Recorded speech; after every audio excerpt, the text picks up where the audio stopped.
Now you have a Fort Guards tank division. That's the most elite division, tanks division in Russia, and at least was considered one of the most elite divisions in entire world.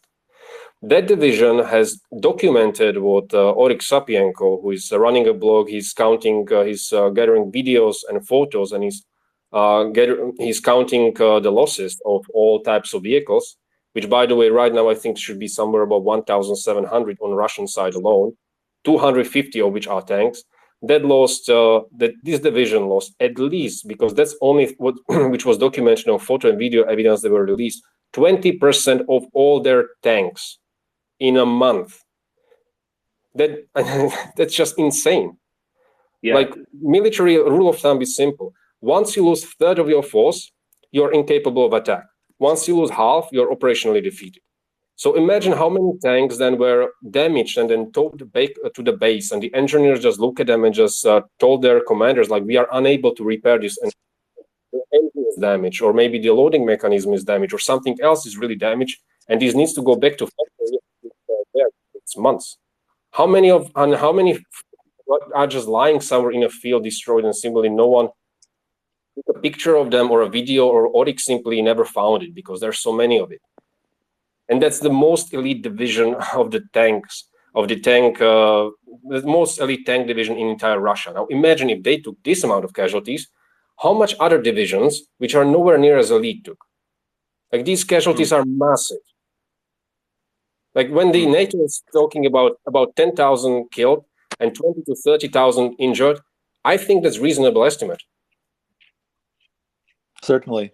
Nikopol, I want to ask you something. I've been seeing a lot of these Article 5 memes from Poland and also Slovakia.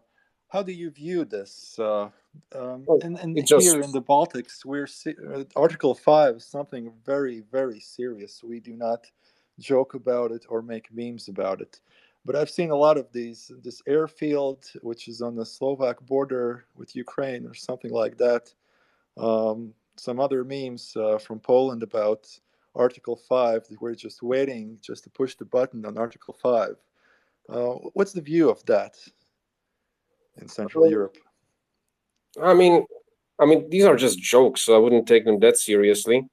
But yeah, I mean, it's kind of a different, like, in Slovakia, the general feeling is, like, I don't know how it is in Poland. Maybe someone who lives in Poland would beg to differ, but sometimes from the online perspective of Twitter, it seems like Poles are just going, like, itching for a fight, like, just kind of shouting at the Russians, like, try it, see what happens, you asshole.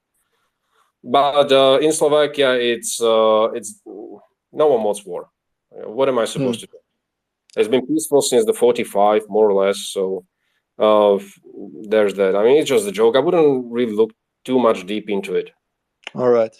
So let's let some other people in. I see. And if I can, because since the topic was on the Ukraine and like what it means, I think because Richard was talking about them pulling back and regrouping, which is certainly a possibility because there are battalion tactical groups and the divisions. Yeah, I would agree with that. They're dysfunctional. They have high losses, and even if they wouldn't have losses, these soldiers have been for a month in combat in a foreign territory, which is documented to be a poor logistics, poor rations, poor food, poor water, poor basically every single shit you can imagine. And at that point, even before that, they were stuck in a stupid tents in middle of the ending of the winter, somewhere in the fields. For some of the units were there since November. Yeah, they cannot go on. There was also this joke or this meme about Putin making his choice to move on Ukraine on this around this magical number or date, like 22, 22, instead of later in the spring or summer or sooner in winter. So yeah, this sort of shamanism or this weird sort of but beliefs. The point I want to make, like, normally you would take them out, you would rotate the troops, but he doesn't really have much to rotate them with. He committed to Ukraine 70% of his land forces, 70% of the all battalion tactical groups that Russian land forces have in disposition. Like, what are you going to do with that? You can rotate some, sure, with those remaining 30% who are just going to be ecstatic about going to the place where it's such a massacre. who already are, you can see draft dodgers and people who are avoiding it at all costs. Yeah, shooting And each you other in cannot the get rid of legs, them all. breaking arms, and You things just like can't, that. like, honestly, they're fucked. In many cases, like what they can do, and it seems like they are kind of realizing it now, is just take Donbass to have any sort of victory they can present, like the generals, so they can present it back to the Moscow, and so that Putin can present it back to the population. But even that will not be easy. Look at the Mariupol; it's still not taken. Like they took about half to 2/3 of it after a month, but it's still not taken. It's completely surrounded, completely cut off, bombed every single minute, and it's still not taken. So how long will it take taking Donbass, when Ukraine has 90,000 of its most elite soldiers? In cities, they already 45 to up to Wazoo. Yeah, I mean, What are you going to do? one thing I tweeted about this, there was this Russian state television program, and I'm not a Russian speaker, so I'm only getting bits and pieces from that people will translate and so on. But there was someone who was actually very, within Putin's holy zone or inner circle, and he was basically saying, I mean, it was a very bold statement. He basically said, like, if we, what is this Ukraine? Who is this Zelensky character? If Russia can't defeat these people, then who are we? And it was a kind of existential quality, and it was almost a threat to Putin. Like, if you can't do this, then why are you our president? Why are we loyal to you? It did seem to kind of suggest like extreme escalation up to and including nuclear weapons. I don't know. I'm basically in this. My sense of all of this, and again, I might be overestimating things, is just that they're not in for a penny. They're in for a pound, and they might be in for like a million pounds, at some point. Of like, you cannot lose this. Yeah, you can lose other battles. You cannot lose this one. Yeah, the kind of a thing is, and we get to the realm of big speculation, is who is, like, in this case, we? Because what we know for certain, there's a large percentage of the Russian elites who did not approve of this, who were not consulted on this, and those who were consulted on this were obviously against. Like, I recall back to the Security Council, Russian Security Council meeting that was days before the invasion, where the chief of foreign intelligence service, like, he was obviously against it. He was just saying, like, I want to give diplomacy another chance, stuttering all the way. Putin was just basically laughing at him until he get what he wanted to hear from him, which he was there as a jester. He was just supposed to play his role, but he was really trying to weasel out of it, at least by the all looks of it. So it is a question even among the inner circle, like, what did you drag us out to?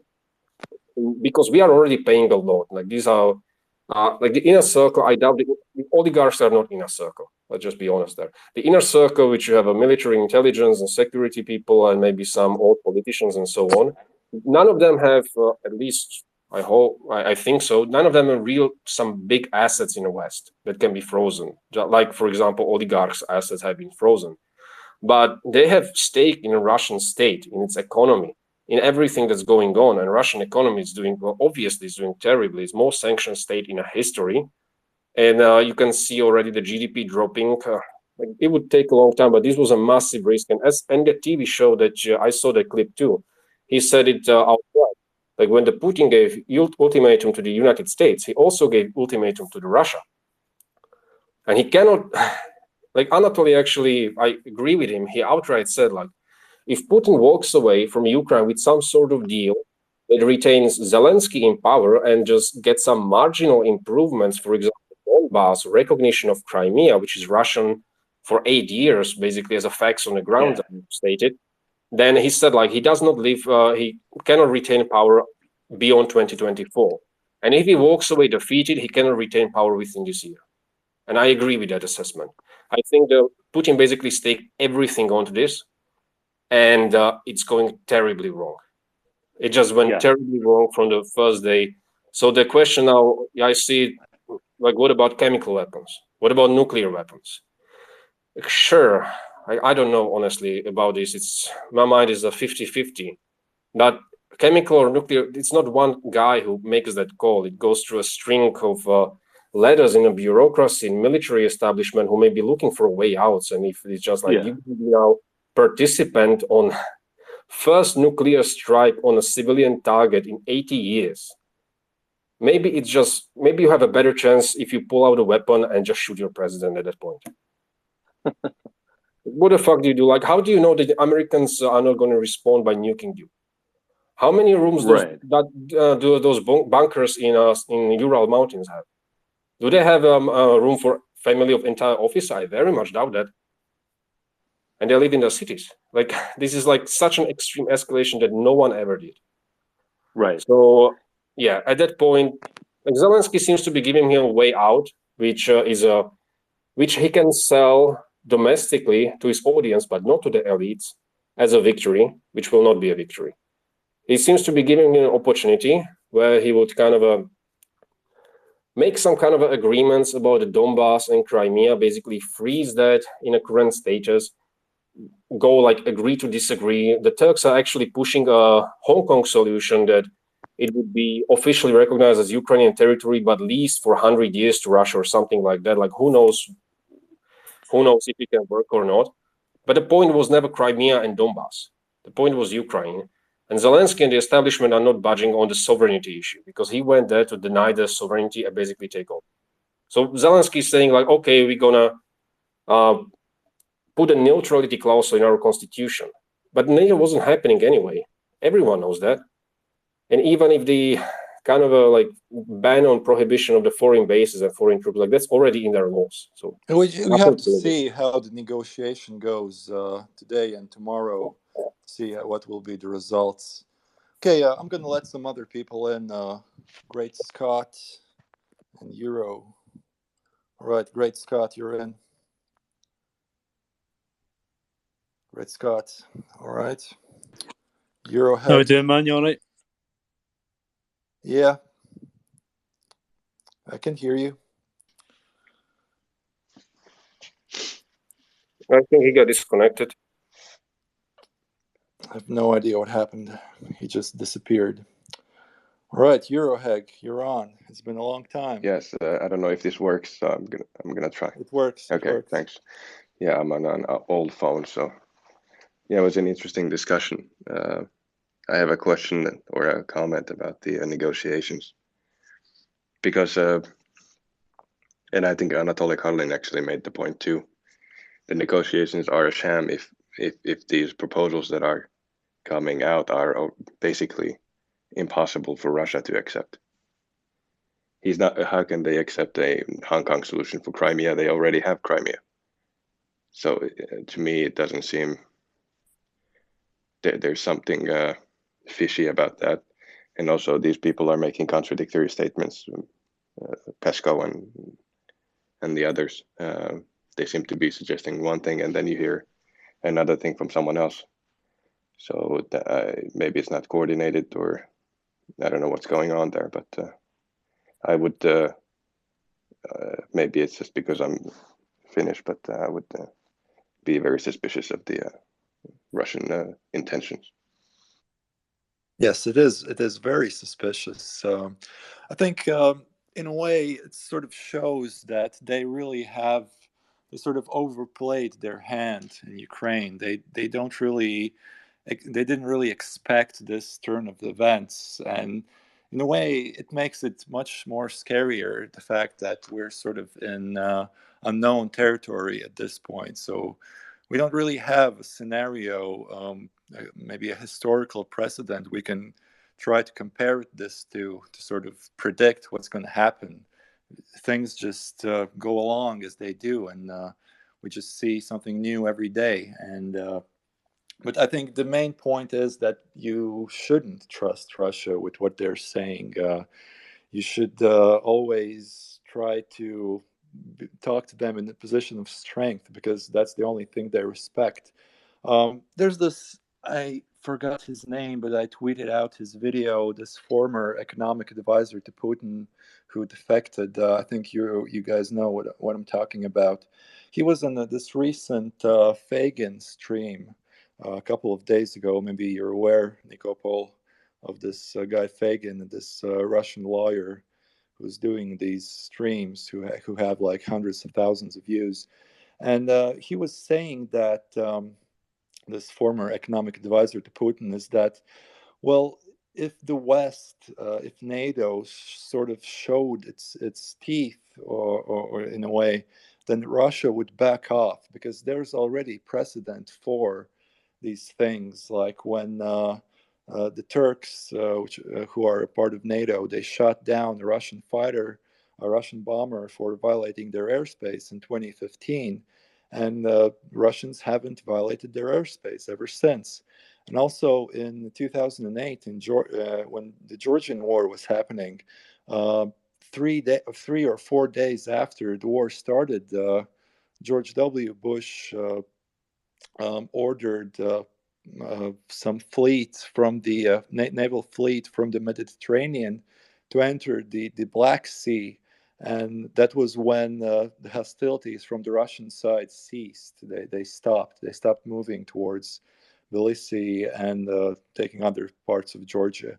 So maybe if there were some movements from NATO, from the West, then maybe Russia would back off. But there's really this sort of tiptoeing around doing something, and doing something that would be meaningful and would matter to Ukraine.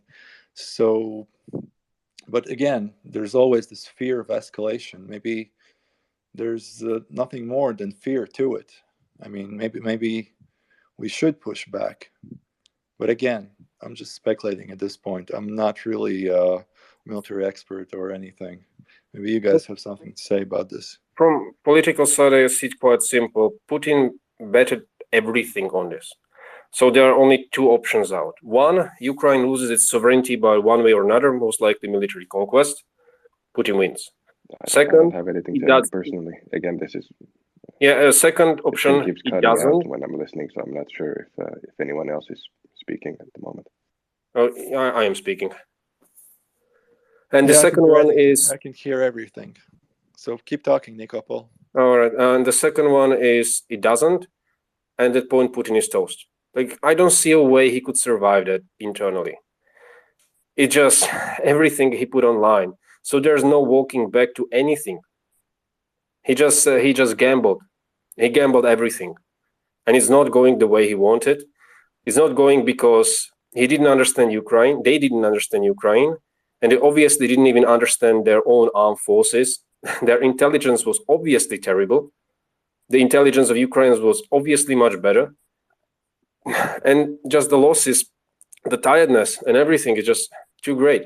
So when the Joe Biden went out and said, for God's sake, this man cannot retain in power. And then I saw like Emmanuel Macron and some others like, no, you can't say that. Like, why?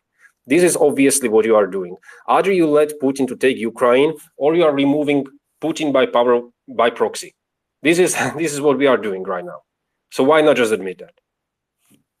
Yes, and there's also another thing that came to my mind, which I wanted to talk about. Usually, when you have a thought, some sort of a take or something, you don't really say it out loud at first. Maybe you wait until there's the right time for it, or other people in the media or other talking heads start to talk about this. There was this recent television show in Latvia. We have this weekly debate show.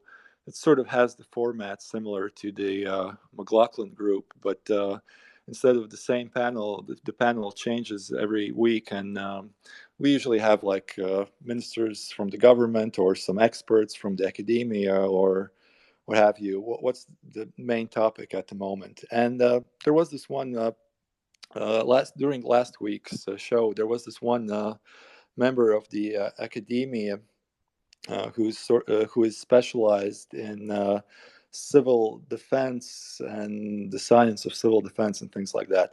And what he was saying is that, well, there's really one way and how this can end, and that's if the Russia in its current form with Vladimir Putin just ceases to exist. There's just no other way, because this is going to keep on happening.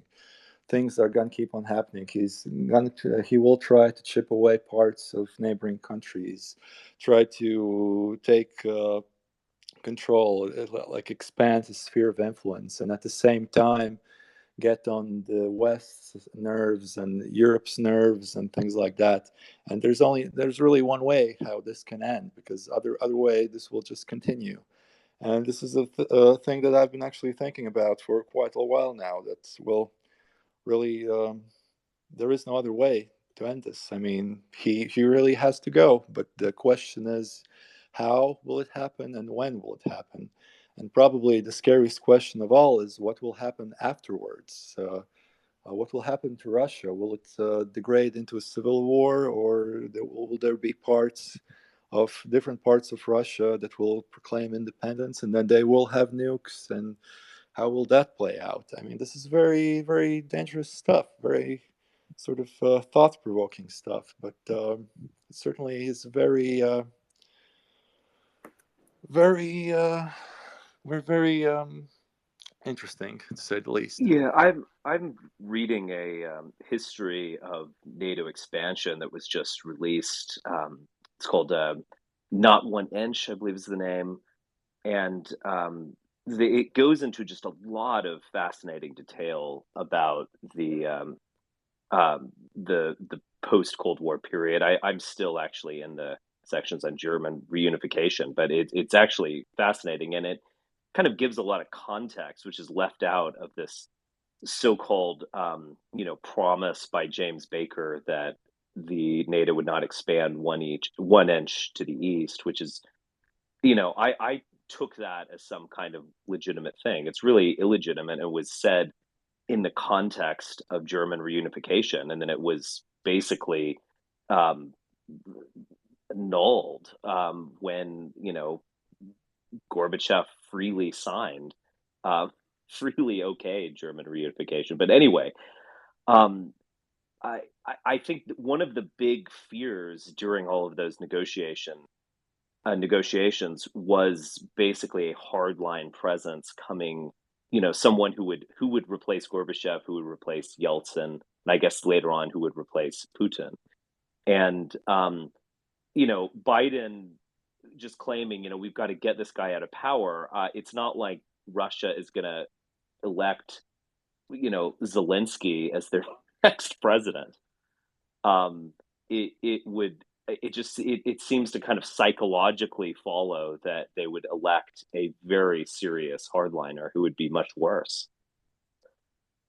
So yeah, I mean, that's my take. I think a better option is not to talk about regime change, but to kind of just settle into a Cold War posture with Russia. Yeah, well, that's the usual trajectory whenever there's empire or a large power which collapses. There's a lot of grievances and things like that. Well, what happened to Germany after World War One, basically, and the rise of Hitler, if we want to go there. And in a way, something similar happened with the collapse of the Soviet Union and the rise of Putin. So yeah, that's probably the most likely scenario, that something like that would happen, that there would be a more radical, a more hardline leader. But again, there's this problem. The problem with Russia is that it never had like this democratic tradition in the Western sense. When you have like this form of representative government and things like that, it's something very foreign to the Russian psyche, in my view. And you can't just become like not a normal, but like a traditional Western style democracy overnight. I mean, this is just not, these things don't happen that way. I would just at that point just kind of point out that when we are talking about Russia, like, I think that Putin has quite a small inner circle around him, and most of those people are from the intelligence or military. So you have Sergei Shoigu, Minister of Defense, General Gerasimov, who is a Chief of Staff of Russian Armed Forces, Sergei Narishkin, who is the Chief of Foreign Intelligence Service, and I forgot his name, Bornyakov or something like that, who is the Chief of FSB, a couple of others. Now, imagine, when you're looking what is happening in Ukraine, every single one of those person was bullshitting him. Whether they did it intentionally or not, I don't know. but they were giving him reports about Ukraine which were obviously untrue. They were giving him reports about the state of Russian army that were obviously untrue. So Putin surrounded himself by the years by the smaller and smaller and smaller and smaller circle of these close confidants who basically make the major decisions in the state. And every single one of them fucked up. So that's kind of a, if the regime change would come, like, imagine that, wouldn't it be those people looking at each other and thinking like, he's gonna fuck us up if he survives. Alternatively, we can take him down. And as always is tradition of Russia, someone from the military intelligence sector would replace him. Putin was also installed by the intelligence sector, by the FSB, by the remnants of the KGB, by the East agents who pushed him up, together with the cooperation with the business, with the oligarchs and so on. Now, who would that be? I have absolutely no idea, but it would be similar regime change that happened even before. And if it would come from someone, it would not be from the liberals on the street, like there's zero chance of that.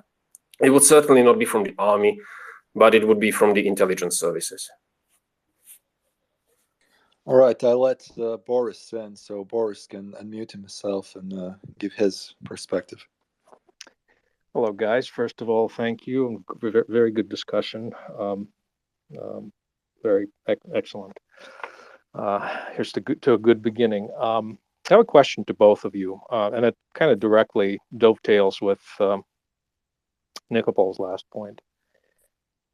If Putin has allowed himself to be hoodwinked into a war that he cannot win militarily, the premise that he can either win this conclusively or he stands to lose power and possibly life, and therefore the scenarios are pretty bad either way for him. So he has direct motivation to take it to a bitter end one way or another. But that really is premised on the assumption that he has a realistic view of what happens to him. Let's say in the case if he cannot present a conclusive victory. What if he is likewise deluded by his surroundings? People who have interests that are different from his interest, who will likely survive it, unlike himself. And they certainly have an interest in presenting a picture that, have them survive this, and whatever happens to him doesn't matter. So they might well be talking to him, trying to convince him to accept some sort of compromise on Ukraine, knowing full well that he will lose power, but he may not be aware of it. He's not. I mean, when people think of him, I've seen a lot of kind of innuendo suggesting that he's some kind of strategic genius. He's not. He is not an impressive guy. I've seen him live a number of times. And one of those times actually was him debating Paul Krugman, of all people. And I can't remember what the topic of the debate was, but Krugman took him apart, and it was very, very embarrassing. They would never allow that to be aired anywhere, but it was not a very impressive discussion for him. So, what do you think is the possibility of that? And that, like just like he was lied about the war, he's now being hoodwinked into accepting something that will cost him power and maybe life, but maybe he doesn't understand it. In that case, we all like Nassan Taleb because he's a great shitposter on Twitter, but actually he wrote an interesting book called The Black Swan, and for me the most interesting part was at the beginning. His grandfather or great-grandfather, I think he was the first prime minister of Lebanon, and he was the first prime minister of Lebanon as the war was starting, and he actually he told them that his own grandfather, he was going to advise not to his advisors but to his driver, because his driver knew more about what is going on in country than anyone in the governmental structure. So I can kind of the politicians are notorious for this. That they live in the bubble. They have no idea what's going on. So Putin being, I don't want to say deluded, but living in his own bubble is basically a certainty, especially considering what just happened. But still, in that case, how do you remove him? Like, for example, when the communism fell, there's a kind of a funny story. It was a negotiations of the transfer of power from the Communist Party to the opposition. And one of the, I forgot his name, he was one of the leading members of the Communist Party of Czechoslovakia. And he was just looking at them and he just cited and just said, like, maybe we overdone it with the socialism. It's kind of displaying on how out of touch they were, while the regular citizen who was just drinking beer and working in a steel mill knew that communism, that era is over. Years before that actually happened, they had no idea. So still it comes to the tipping point. All right, so he has to realize that one day. And when those people realized that, it was way too late. The military, the intelligence, everyone already withdrew from them, and there were a bunch of old politicians who were just as an extras and who were just basically told by everyone to just go away. And they did because they didn't have a choice. Like, I don't know. Still, in that case, it would be some kind of a coup, sort of, by these power structures between Russia. So they would have to withdraw the support from him and basically oust him. And would he just take it, like the old communist apparatchiks in Czechoslovakia or even in Poland? Well, except for Romania, where they executed Ceausescu, they all just kind of faded away. Would he be willing to fade away after all his grandeur about Russian Empire and him being the centerpiece of it and stuff like that? That's kind of the open question. I don't have the answer to that. Well, I think there are a couple of certainties when we talk about these things. I think there's a couple, there's only, actually, he has basically two scenarios if he loses power. One is he goes to prison, and the other one is he gets the Ceausescu treatment. And whoever comes after him will definitely use him as a fall guy to blame all the problems of Russia on him. Maybe the person who comes after him will also blame the West, but I think it's going to partly definitely go that Putin will be blamed for a lot of things and that have gone wrong over the last 20 plus years. So I think these are more or less certainties. The question is, who are these people who are feeding him these illusions, and who will follow in his footsteps as the leader of Russia? So these are the real questions, I think. I would just like to add to it. For example, when you look at Chechnya is ruled by Ramzan Kadyrov, and his own life, like, let's be just honest, is tied to Putin's rule. Putin is removed, and Ramzan is dead. Maybe in a year, maybe in 2 years, maybe in a couple of months, but for certainly he is dead. And there are a lot of people who owe their power to the Putin in Russia, who did a lot of shit, made a lot of enemies, who will just basically have to drop as well. There will be chaos if he's just suddenly removed. There will be. That just gonna happen. It's why unknown territory. Even Soviet Union fell down in a more organized way, and it was a shit show. It was war in Georgia, in Karabakh, in Central Asia. There were conflicts everywhere. There was something. And Chechnya obviously was a war. There was also in Dagestan. Well, in Baltics, there was not a military conflict. There was not a military conflict in the Baltics, so we got it easy. Yeah, but you were also seen as a occupied territory in a way. Like, you had a government in exile which took power. Like, you don't, for example, recognize that you were part of the Soviet Union. As far as the Baltic is concerned, you were occupied by the USSR. We didn't have a government in exile, actually. Yeah. The thing is that I know the West never recognized the Baltic annexation. Yes, the West and the United States never recognized the Baltic annexation, but the people who were running the first government after the regain of independence, after the collapse of communism, were actually from the old Communist Party here.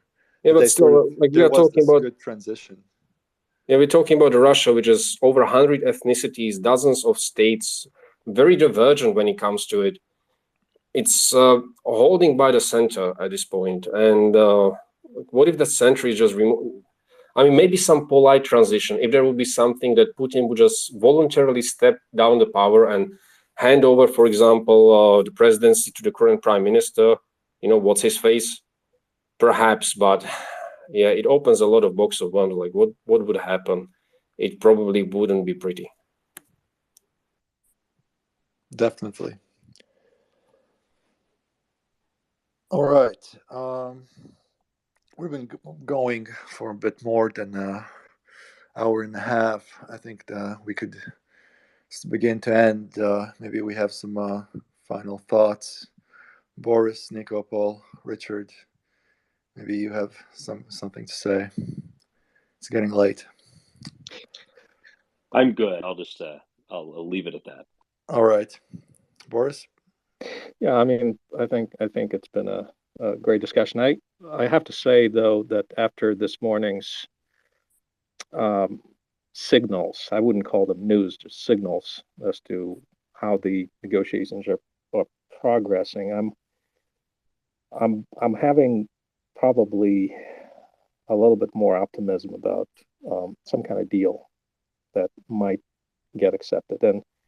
And just for a second, I mean, you guys were talking about succession there, but the issue at hand is to get to end to some kind of a reasonable end to the war at this point, and then worry about succession later. So there are options with non-zero probability there that a week ago I would say they weren't visible. So we'll see.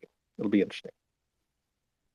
I actually think that Zelensky is basically from the start of the war, he's putting on a table a way out, and a way out that could be somehow publicly sold to the Russian public, that all these nonsenses about denazification, demilitarization, or whatever have been fulfilled, but it's still a tall order. Like, right.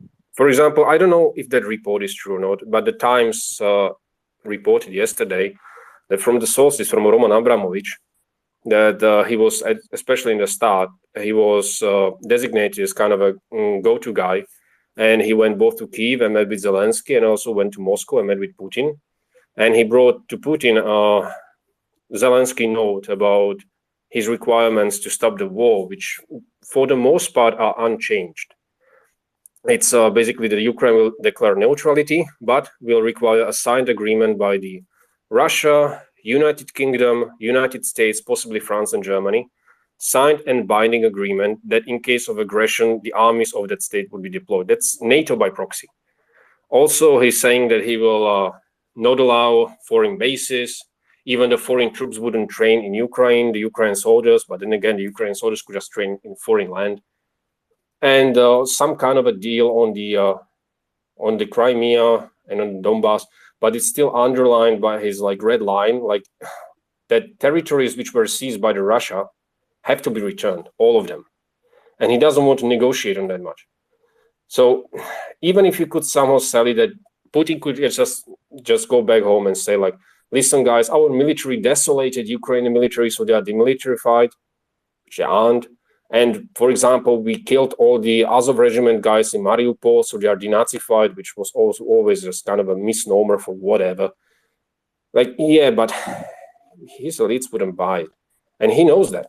Like, Anatoly Karlin is making this point, and I agree with him all over, that for the Putin, this is whether it takes months or maybe years, this is a suicide deal.